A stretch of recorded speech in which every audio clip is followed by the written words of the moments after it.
two race kind of week this week, so we're starting off with me struggling to find out where the trainer difficulty is in the settings here, because there's a big conversation in our team chat about ladder racing set at default at 30%, which I didn't know about, and 30 is a little bit low, so I wanted to get a little bit higher. This is a race of coalition versus coalition violence. We are lined up against one of our other clubs, Merclonia.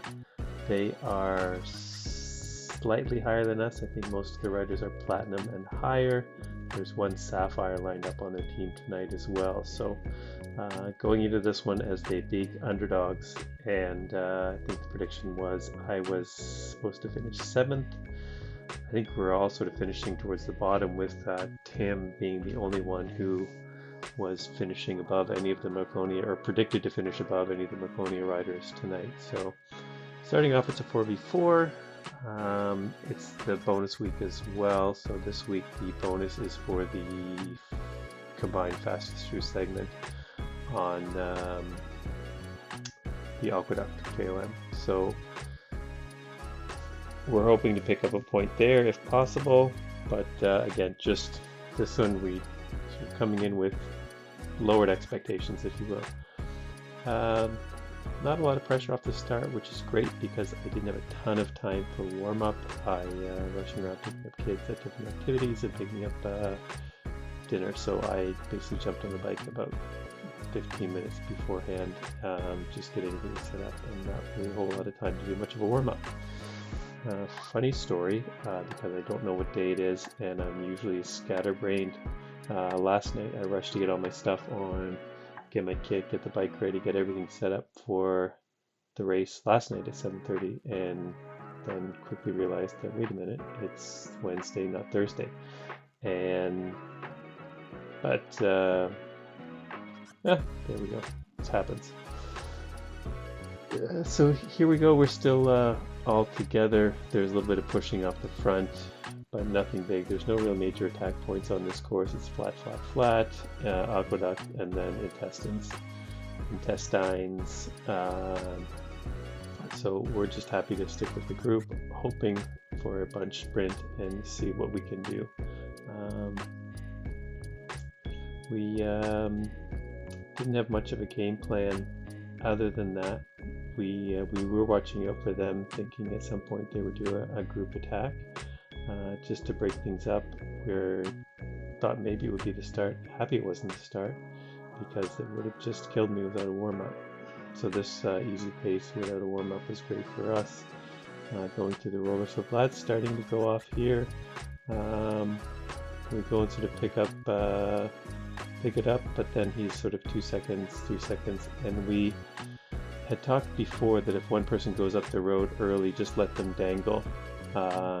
Not give them too much, but just let them do their own work, not really get any draft, and let them tire themselves out. It's generally a decent strategy if you know the racers and you're comfortable in sort of being able to hold them at a certain point. So here it gets a little bit further up, so I just put in a little bit of work just to keep it reasonable. We don't want to give him too much space up the road, but again, we don't want to bring him back too early and bring back his teammates to potentially do a counterattack over the top.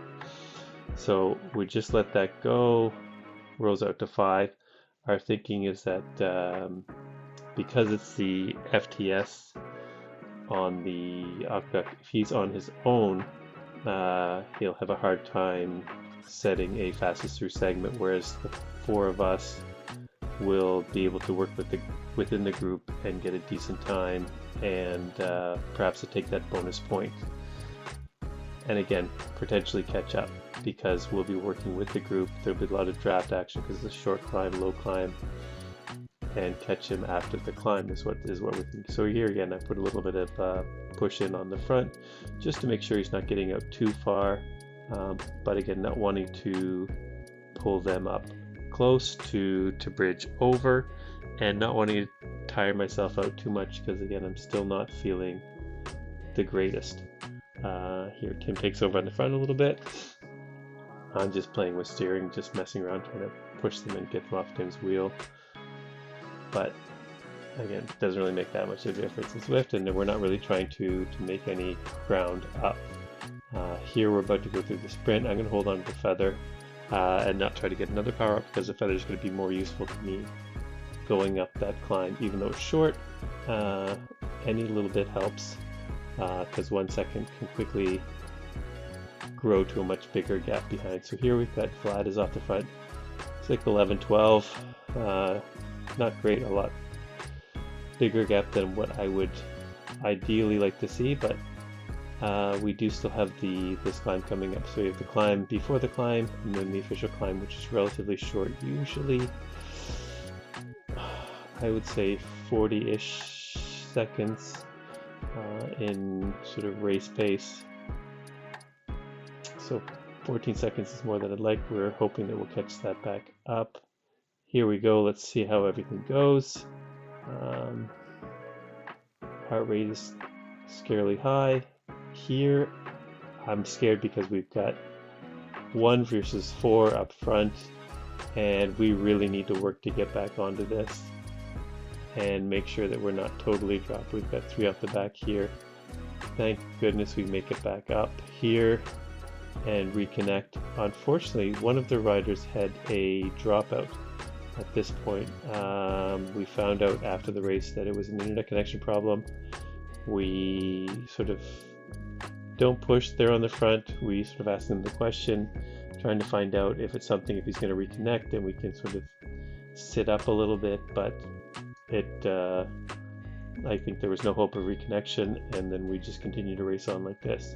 So now, unfortunately, sort of it's the 4 versus 3 just because of the dropout that we have the advantage in numbers. Not ideally how you want to have the advantage in a race within the dropout, but that's where we're at, and so tactically it changes things a little bit. What we noticed throughout this race was that Brian and Vlad were doing most of the work on the front, with Tor, who is actually their strongest rider, not really getting out and doing a lot of work. So we were concerned that there would be some attacks by Tor in the later half of the race, especially towards the end in the intestines. So we're just trying to keep the pace reasonable here, watching out for attacks, thinking that maybe there would be a group attack on one of those pitches towards the end. Maybe the second or third one is what we were talking about here, is how we saw it playing out. Here I'm trying to think, okay, yeah, I get the feather, which isn't incredibly helpful for a sprint finish, but it could be helpful in one of those short little climbs. So here, Vlad and Brian go off the front, and my concern here was that Tor was going to come over the top, but it didn't end up working out that way. We were able to get back on with Vlad and Brian. Vlad makes another little dig, but we're able to hold on to that as a group, which is great. Tim was super strong tonight. He took the top on the KOM, and maybe that sprint, no, not that sprint, but the first, I think there was another one that he took that segment on. Anyway, Tim was killing it tonight. Super strong. So now, within 5 kilometers, we don't expect any moves between now and the intestines. We're just sitting, waiting, hoping not to get caught out any surprises. I'm doing my best just to try to catch my breath, to settle in, make sure I'm fresh as possible for the sprint. See what I can do. Again, I was picked, but predicted to finish second to last, so I always like to beat those predictions and prove the algorithm wrong whenever I can. So that was my hope here, and we were feeling pretty good about the team win. But again, if they were to do a group attack in one of these intestines, we'd really be in trouble. So here we are, we're coming up. This is the first of the 3. No attacks yet, which is great. But still, it's tough going because you lose the draft in the corners, it seems. Sometimes you do, sometimes you don't. I don't know, but if you're not right there, sometimes you lose. So now we're coming up to the second one, and there's the attack. We're able to pull in, get back on. So now It's the last one, going through and predicting that they'll go again. I still have my feather, I was holding onto that. I would have used it the last one if I had fallen off, but I didn't. Here I used it, I just wanted to get myself up in front so that I didn't dangle. It wasn't necessarily an attack, but just so that I wasn't falling off the back. Now Vlad goes over that with a counter. Less than a kilometer to go. I'm a bit worried there that we're not going to get back on, but we are able to get back on. And then everyone kind of sits up trying to catch their breath for the sprint, which is great because I don't want a long one. So here we go. Everyone waits long. Tim kills it off the front, and I'm able to beat the two to get in for second place, which was way better than I had expected, way better than predicted. So we finish 1, 2, 5, and 7, which is great.